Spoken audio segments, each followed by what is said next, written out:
கர்நாடக மாநிலம் தர்மஸ்தலாவில் ஆற்றங்கரை ஓரத்தில் 100க்கும் மேற்பட்ட உடல்கள் புதைக்கப்பட்டுள்ளதாகவும் அது தொடர்பாக அங்கு தூய்மை பணியாளராக பணியாற்றிய சின்னையா என்பவர் கர்நாடக காவல்துறையில் புகார் அளித்த சம்பவம் பெரும் பரபரப்பை ஏற்படுத்தியது.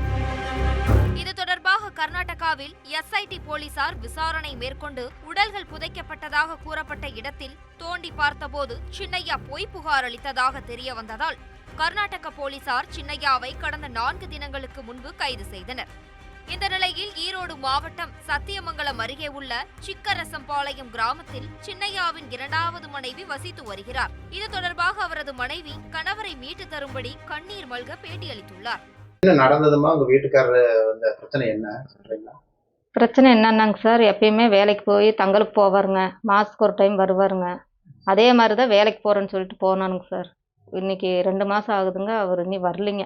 அப்புறம் அந்த டிவியில பார்த்ததுக்கு அப்புறம் தான் எங்களுக்கு தெரிஞ்சுங்க சார், இங்க என்ன நடக்குது ஏது நடக்குதுன்றதே எங்களுக்கு தெரியாதுங்க. இங்க என்ன வேலை செஞ்சுட்டு இருந்தாருங்க? இங்க கிடைக்கிற வேலைக்கு போவாருங்க சார், எல்லா பக்கமும். இங்க வந்து எத்தனை வருஷம் ஆச்சுங்க? இங்க வந்துங்க சார் 11 வருஷம் ஆச்சுங்க.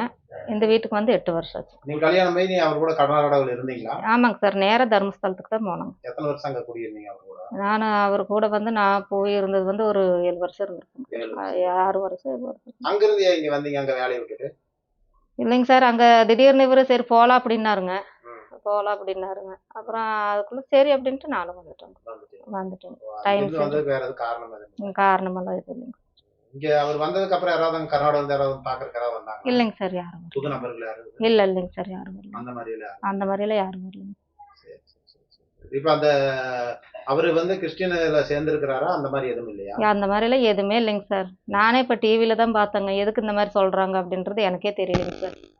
இப்போ இந்த 2 மாசத்துக்கு முன்னாடி அவருக்கு ஏதாவது அடிக்கடி போன் வருது அந்த மாதிரி ஏதாவது? இல்லைங்க சார், அந்த மாதிரிலாம் எதுவும் இல்லை. அந்த மாதிரிலாம் புது நபர்கள் யாரும் வந்து பாருங்க. இங்க வீட்டுக்கெல்லாம் யாரும் புது நபர்கள் வரல சார், யாரும் வரல. இப்ப நீங்க வந்து கவர்மெண்ட்டுக்கு என்ன கேட்க விரும்புறீங்க? கவர்மெண்ட்டுக்கு என்ன கேட்க விரும்புறேன்னா சார், தயவு செஞ்சு அவர் தப்பு பண்ணாரோ தப்பு பண்ணலையோன்றது எங்களுக்கு தெரியாதுங்க சார். வேலைக்கு போறேன்னு தான் போனாருங்க சார். ஆனா அவர் அந்த மாதிரி தப்பு செய்ய மாட்டேன்ற ஒரு நம்பிக்கை எனக்கு இருக்குங்க சார். அதுக்குள்ள என்ன நடந்துச்சுன்றது எங்களால கண்டுபிடிக்க முடியலைங்க சார். நான் ஒரு டிவியில தாங்க சார் பாக்குறதுனால தயவு செஞ்சு எல்லா அதிகாரிகளும் அவருக்கு ஒரு நல்ல முடிவை சொல்லி கொண்டு வந்து எங்ககிட்ட கொண்டு வந்து. அவர் எந்த தப்பு பண்றவரும் கிடையாதுங்க. குடிக்கிற பழக்கமும் பீடி குடிக்கிற பழக்கமும் எந்த ஒரு இது கெட்ட பழக்கமும் அவர்கிட்ட இல்லைங்க சார். நானே இத்தனை வருஷம் 17 வருஷமா என்னை வேலைக்கு எங்கேயும் அனுப்ப மாட்டாருங்க சார். வீட்டுல தான் வச்சு நான் இருக்கிறேங்க. அவர் ஒருத்தர் தான் பாடுபட்டு குடும்பத்தையே பாக்குறாருங்க சார்.